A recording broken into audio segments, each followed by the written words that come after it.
Dr. Preeti, 1 minute. Please have your seat right here. I'll be right back. Hello.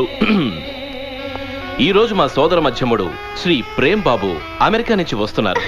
తమరు తమ ఆనందానుభూతులను వివరించగలరా? రేయ్, ఎందుకురా ప్రీతిని అలా ఏడిపిస్తావు? నో మమ్మీ, మనకి మాత్రం తెలీదా? ఏదో ఒక రోజు వీళ్ళిద్దరూ ఒకటవుతారని. మరి ప్రేమ్ బాబుని తీసుకురావడానికి ఎయిర్పోర్ట్కి ఎవరు వెళ్ళారు? ఎవరు వెళ్ళలేదు. ఎందుకు? ప్రేమ్ బాబు గారి క్లియర్ ఇన్స్ట్రక్షన్స్, ఎయిర్పోర్ట్కి ఎవరు రావద్దు, కార్ మాత్రం పంపించండి అని. విషయం ఏంటంటే మా తమ్ముడు ఎవరిని ఇబ్బంది పెట్టడు. ప్రేమ్ బాబు నిజంగా సాధువు లాంటివాడు. నోట్లో నాలిక లేనివాడు ఎలా బతుకుతాడో ఏమిటో. ఏం పర్వాలేదమ్మా, వాడు కోటికొక్కడు. ప్రేమ్ అన్నయ్య, అన్నయ్య,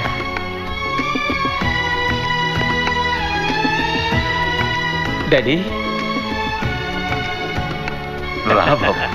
Prem, welcome home. Hello uncle. Prem, aunty, Prem బావ వచ్చాడు. వచ్చేసాడా?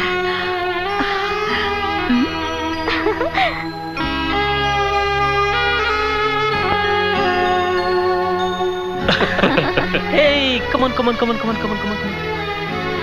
అమ్మా, వీటికేం తక్కువ లేదు.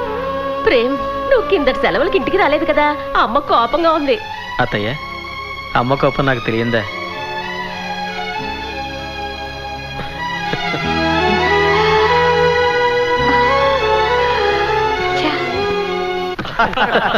బావగారు, ఏ ఇంట్లో డైనింగ్ టేబుల్ దగ్గర నవ్వుల బిందు వడ్డించబడుతుందో, ఏ ఇంట్లో అయితే ఆడవాళ్ళ తమ చేతులతో దగ్గరుండి ప్రేమతో భోజనం వడ్డిస్తారో ఆ ఇల్లే స్వర్గం అవుతుంది. బావగారు, the family that praise together, eats together, Stays together. ఇదిగో ప్రేమ్, నీకు ఇష్టమైన హల్వా. థ్యాంక్స్ అమ్మా. మమ్మీ, మాకెప్పుడు ఇంత ప్రేమతో తినిపించలేదు. అలాగా? మనకు అత్తయ్య ఉంది కదా. ఓ అత్త కొడుక, ఇదిగో. అలాగే ఇవి కూడా వేసుకో ప్రేమ్ బావా, వేడి వేడి సమోసాలు. Thank you. ఆ చేతోనే నాకు వడ్డించు. తమరికి కావాలా? తప్పకుండా. నాకు స్వీట్ కంటే కాస్త ఘాటుగా ఉండేవే ఇష్టం.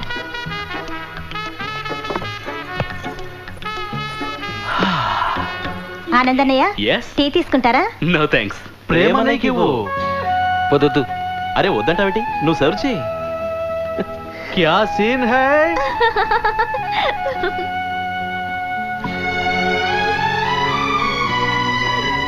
అలవాటు చేసుకోవాలి ప్రేమనయ్య. ఇక మీద లైఫ్ లాంగ్ అన్ని తనేగా వడ్డించాలి. ఏమంటావు?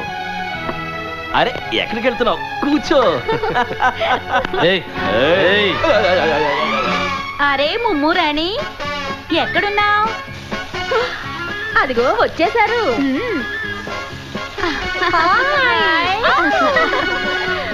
Many happy returns of the day. Hello Mummu darling.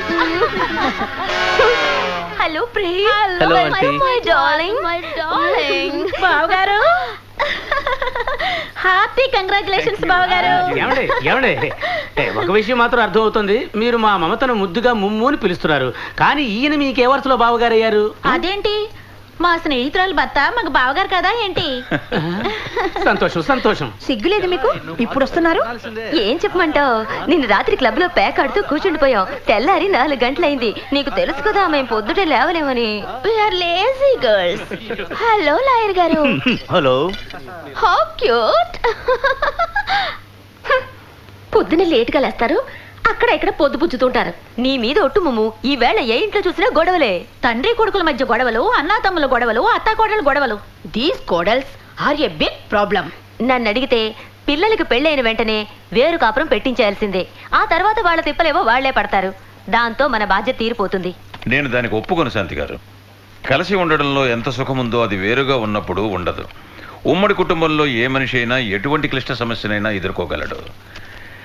విడిపోతే అతను బలహీనుడవుతాడు. నువ్వు ఇంట్లో పిల్లల గురించే ఆలోచించు. తాతయ్య నానమ్మ బ్రతికుండగా పిల్లలు వేరుగా ఉండి వాళ్ళ ప్రేమకి ఎందుకు దూరం కావాలి? నిజం చెప్పావు. ప్రపంచంలో తల్లిదండ్రుల కర్తవ్యం ఒక్కటే. వాళ్ళు వాళ్ళ పిల్లలకి చిన్నప్పటి నుంచి సంస్కారం నేర్పించాలి. వాళ్ళు సంస్కారవంతులైతేనే ఒకరి సుఖదుఖాల్ని ఇంకొకరు పంచుకుంటారు. It is impossible. కావాలంటే పన్నే కడతాను. వదినా, మీరు ఇంక రెడీ అవ్వక్కర్లేదా ఏటి? అవునవును, మా డిస్కషన్ రామకృష్ణ గారితో ఎప్పుడు ఉండేదేగా. మరి మేం కూడా రెడీ అవ్వాలి కదా. సాయంత్రం కలుద్దాం బావగారు. అలాగే.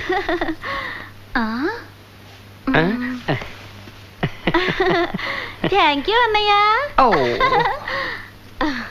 ఎక్స్క్యూజ్ మీ, లాయర్ గారితో చెప్పండి. సేయో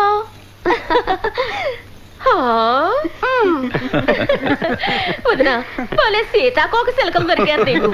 ఎప్పుడు చూసినా కాపురాలు నిలబడ్డానికి కాదు, కోల్చడానికి చూస్తా ఉంటారు.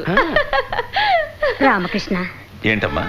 ఒక్కటి మాత్రం నిజం, ఈ రోజుల్లో బంధుత్వాల విలువలు ఎవ్వరికీ అర్థం కావడం లేదు. అటువంటిది మీ కుటుంబం, అందులోని ప్రేమానురాగాలు అందరికీ మార్గదర్శకమే. అందులో సందేహం ఏముందమ్మా? రామకృష్ణ గారి జీవితమే అందరికీ మార్గదర్శకం. మీ జీవితం అనే ప్రయాణంలో మా మమత మీకు ఎంతగానో తోడ్పడింది, అవునా బావగారు? ముమ్మాటికి నిజం బావగారు. పెళ్ళై మమత ఇంట్లో అడుగుపెట్టిన రోజున ఏముంది నా దగ్గర? ఒంటరితనం, ఒళ్ళో 7 ఏళ్ల వయసున్న వివేక్.